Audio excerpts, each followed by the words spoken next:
Welcome to the 1950s, the era when that nifty treat, the TV dinner, was introduced, canned soup made its way into recipes from appetizers all the way to dessert, and meat was king. I'm Robbie Turman from the Joan Meyers Jampel Center for Michigan Jewish Heritage, and thanks for joining us for today's episode of Out of the Box, Hungry for History, where we share a little bissel that will give you insight into Jewish Detroit through food.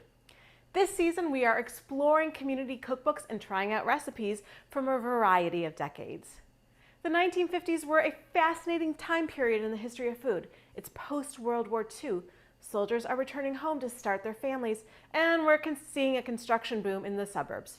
In Detroit, or now I should say Metro Detroit, we see many Jewish people leave the city for the nearby Oak Park and Southfield.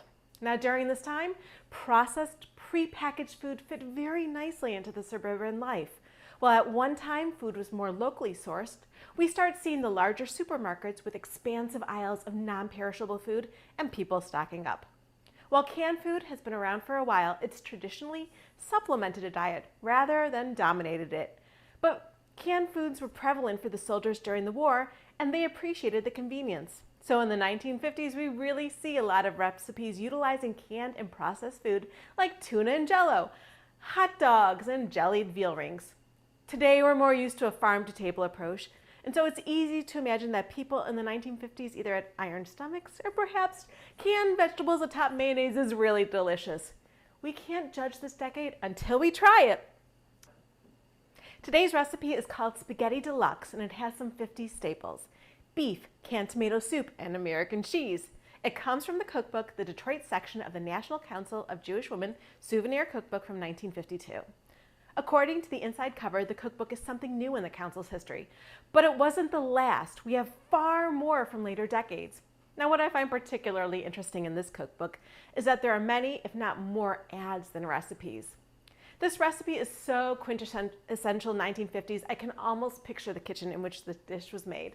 So let's get started. Okay, so one fun thing about this recipe is it has a lot of dishes, as you can see.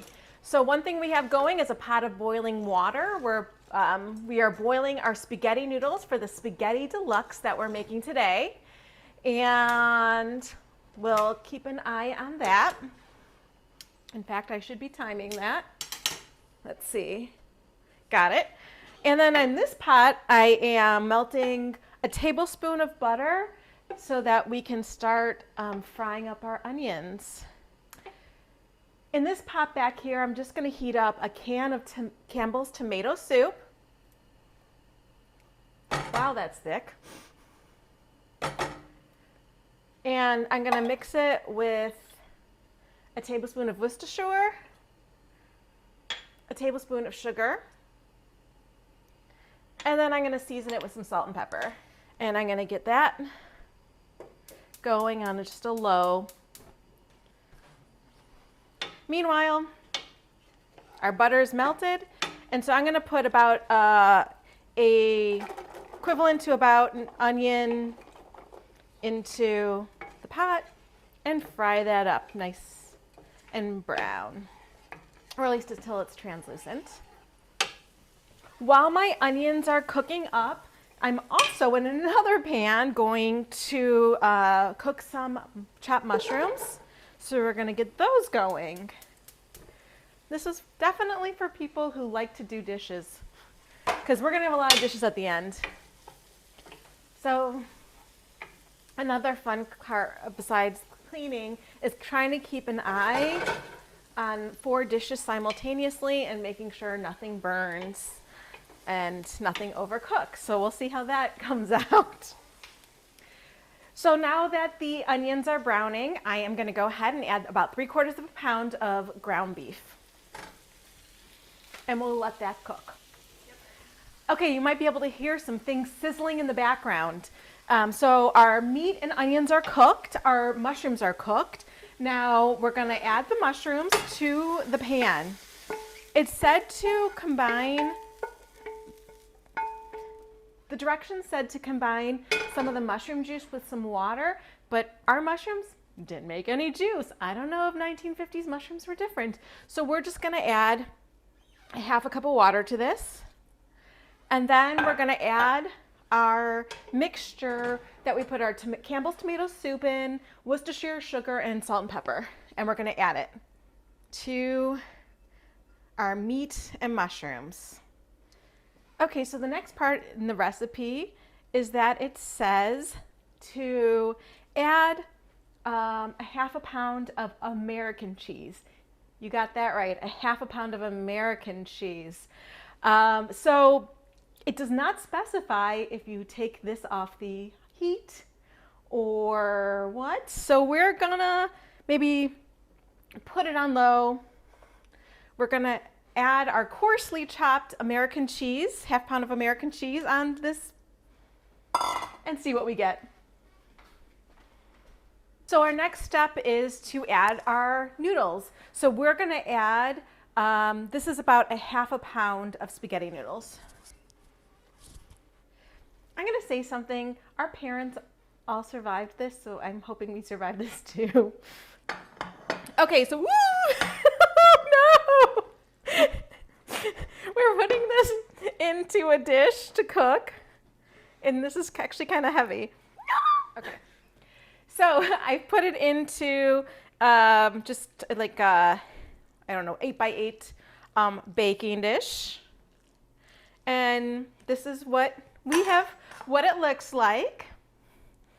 I don't know about you, but I think it looks delicious. I can't wait to eat it. So now it says to cook in an oven for 60 minutes. It doesn't specify a temperature. 60 minutes also seems rather long, but we're gonna follow our friends from the 1950s and put this, I'm gonna do a 350-degree oven for 60 minutes, and after that we have some tasty toppings to add, so stay tuned. So our spaghetti is out of the oven and it actually looks really tasty, but there's a few more ingredients, as I said.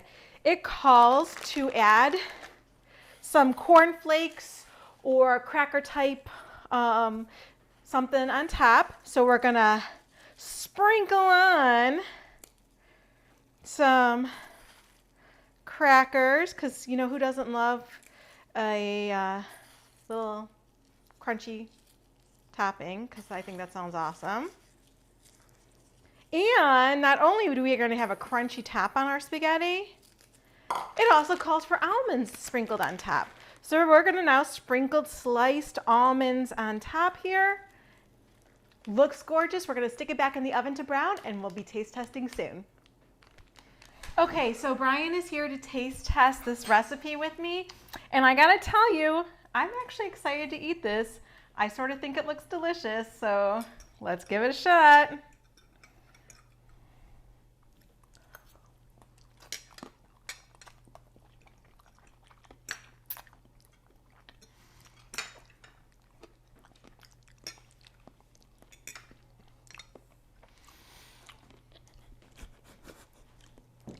I can hear you crunching. I think I got one that was a little browned. Yeah, a little done. Okay, so it's not the worst thing I've ever eaten. It's not great. It's not great. You know what I think the problem is? The American cheese is the most prevalent flavor in that for me. Like really, the onion is cutting through for me. Oh, really? I get a lot of onion. And I think a little bit of that mushroom too, which. Yeah, can you imagine if we had any juice to put in? For me, it's super American cheese flavor. I think if it maybe been like mozzarella or something, that maybe would have been good. But the American cheese. Oh, I think I'm getting the tomato soup too. Oh yeah, that concentrate. Yeah. Yeah, the back of my throat I think is. Yep, it's living back American there. cheese and tomato soup. As we end this Bissell of History, Hungry for History series, I want to leave you with a few helpful tips from our friends at the Detroit branch of National Council of Jewish Women in their 1954 cookbook that will be sure to elevate your own cooking. Add a lump of butter to your jelly mixture to prevent formation of wasteful scum when cooking. Keep Campbell's consommé in refrigerator, and a ready-made jelly soup will always be available. Creme de menthe and crushed pineapple make a good topping for vanilla ice cream. And I bet it would have made a great one for the Blintzes last week. Truer words have never been spoken. Thanks for joining us for our series Out of the Box, A Bissell of History, Hungry for History. But the fun doesn't have to stop here. This entire cookbook is digitized and available on our database. Click the link to view it for yourself. And be sure to subscribe to see more of our content and visit our website, mijewishheritage.org, to explore more of our resources.